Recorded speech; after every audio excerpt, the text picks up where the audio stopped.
제가 누누이 말씀드려온 대로 자 부동산 우리 부동산이라고 표현하기 전에 정확한 표현은 주택시장이에요. 상가나 사무실 같은 시장이 아니라 이런 주택시장이 80년대 후반에 상승을 했다가 신도시 들어오면서 꺾였어요. 그래서 2001년부터 올랐어요. 그리고 다시 꺾였죠. 2014년까지. 그리고 다시 올랐어요 지금. 그리고 다시 꺾여요. 지금 이런 상황이에요. 흐름 자체가. 그러면은 우리가 언제든지 그래요. 지나놓고 보면은 그때는 뭐 때문에 올랐다. 그때는 뭐 때문에 떨어졌다. 이런 거는 사후에 소위 말해서 분석한다는 사람들이 하는 이야기예요. 근데 결론은 그거예요. 우리 시청자분들이 꼭 알아야 될 사항이 있습니다. 돈의 흐름이에요. 돈. 정확하게 얘기하면은 돈을 가진 사람이 얘가 수요예요. 수요.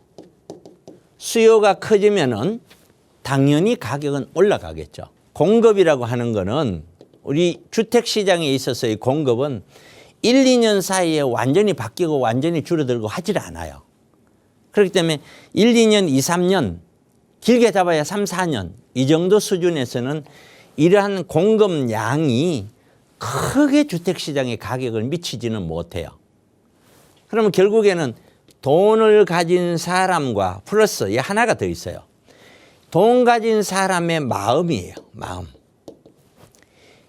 이것이 줄어들면은 가격은 꺾이는 거예요. 그런데 돈 가진 사람 마음이 다시 일어나면은 가격은 다시 반등을 하는 거예요. 이유는 여러 가지가 있어요. 자, 우리가 지금 이런 이야기들 하죠. 금리가 많이 올라서 부동산이 내려가.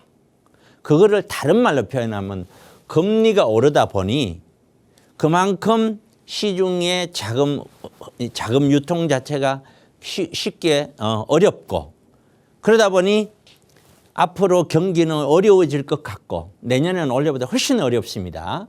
이러한 어려워질 것 같으니까 돈을 가진 사람은 그래 지금은 투자할 게 아니라 돈을 가지고 있자. 저도 그 중에 한 사람이거든요. 돈을 가지고 있자. 지금은 투자하지 말고 돈을 붙잡고 있자. 이런 마음이 생겨난다는 거죠. 그래서 수요, 이게 수요라고 그랬잖아요. 수요가 줄어들게 돼서 가격이 떨어지는 거예요. 이렇게 되는 거예요.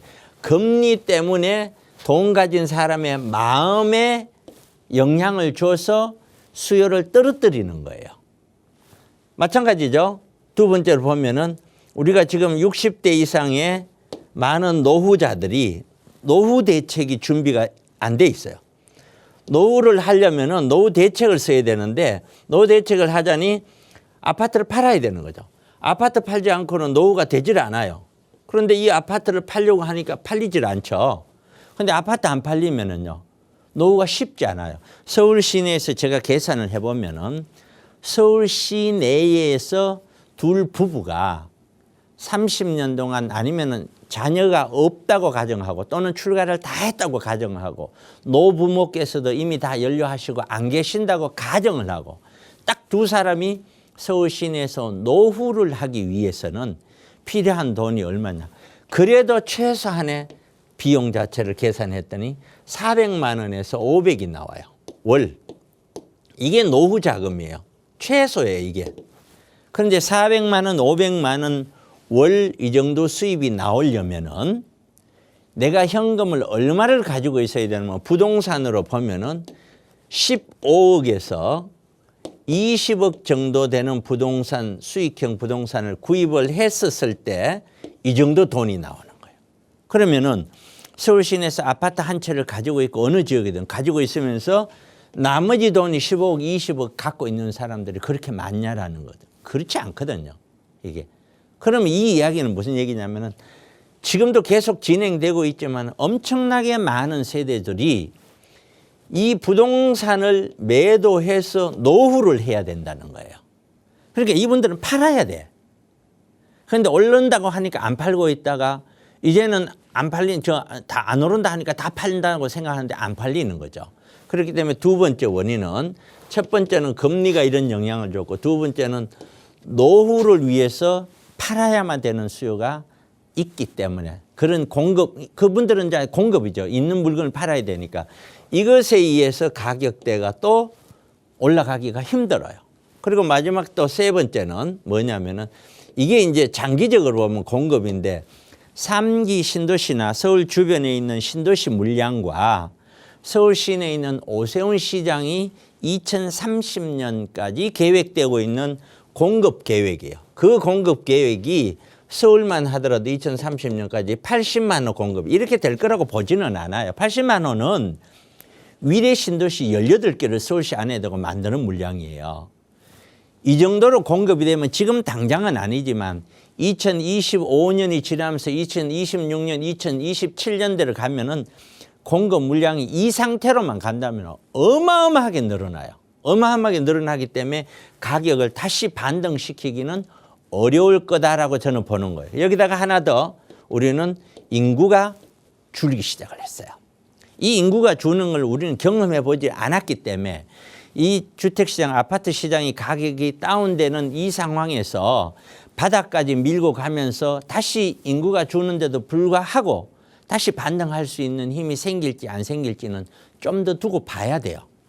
이런 요인들 때문에 앞으로도 부동산 시장은 계속해서 떨어질 겁니다. 혹자는 금리가 지금 너무 오르면은 금리는 당연히 내년에도 계속 상승된 상태에서 좀 더 올라갈 것 같아요. 올라진 상태에서 금리가 유지될 거예요. 이 금리가 떨어지려면은 물가가 떨어져야 돼요. 그런데 지금까지 전 세계 경제에서 이렇게 금리가 올랐을 때, 물가가 올랐을 때 물가가 떨어지는 게 하루아침에 1, 2년 사이에 떨어진 적이 한 번도 없어요. 이거는 수년이 걸려요. 물가가 떨어지는 데까지. 그렇기 때문에 우리 금리가 올랐는 것도 내년에 어떤 정점을 찍을 확률이 높고 내년에는 떨어지기는 어렵다고 보고 후년부터 조금씩 시장을 봐서 조금씩 떨어뜨리지 않겠느냐라고 생각을 해요. 자체가.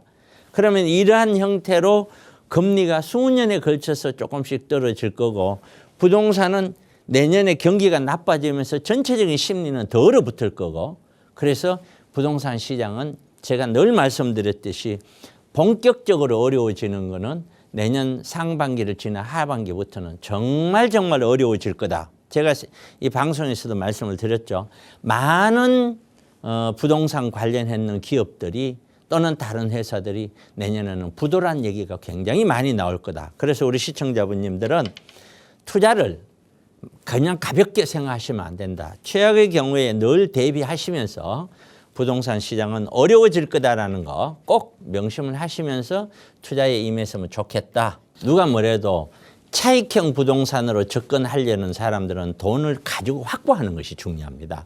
그만큼 차익형 부동산을 대표하는 아파트, 재개발, 재건축 같은 경우는 가격이 떨어질 수밖에 없어요. 떨어지게 되면은 이러한 정비 사업도 그만큼 딜레이 되고 어려워질 수밖에 없습니다. 그런 거를 투자를 할 시기를 그만큼 늦춰서 준비를 해라는 것이죠. 그 이외에 월세 나오는 전략, 뭐 월세를 받아서 몰라요. 그거는 투자 시기가 따로 있는 게 아닙니다. 언제든지 구입을 하시면 돼요.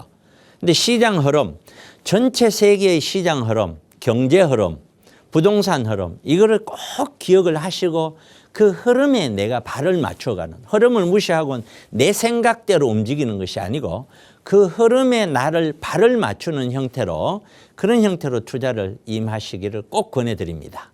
세미나가 매주 토요일 날 합니다. 매주 토요일 날 하는데 토요일 날 1시에 하죠.